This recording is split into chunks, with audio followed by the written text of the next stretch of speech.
In the province of Logar, where the Taliban are fairly active, efforts are being made to build up their police force.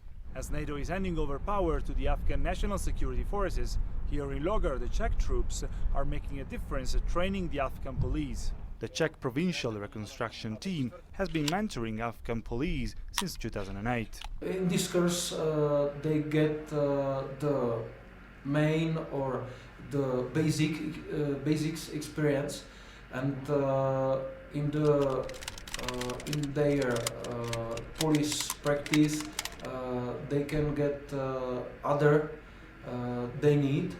امروزی اما طریقه انداخت است که با چه قسم باید انداخت کنه، چه قسم سالار بگیره، چه قسم سالار پر کنه، چه قسم شاجور بکشه. همین طریقه انداخت رو که باز انداخت داریم در اونجا سرشون کنیم.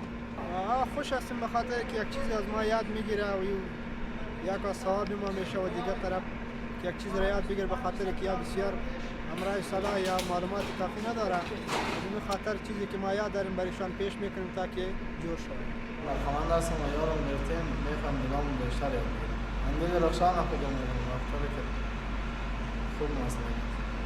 These officers seem to have motivation and enthusiasm, but there are challenges for the Czechs doing the training.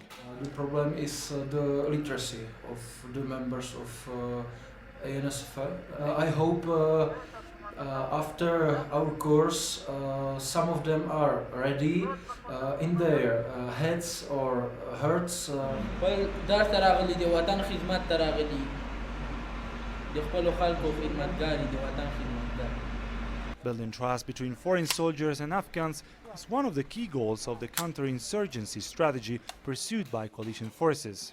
The Czechs believe that mutual trust and respect are values that you learn not only on the battlefield.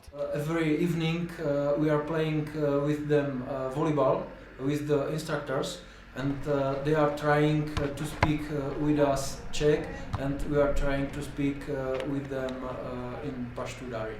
Alessandro Pavone for the NATO channel, Logar, Afghanistan.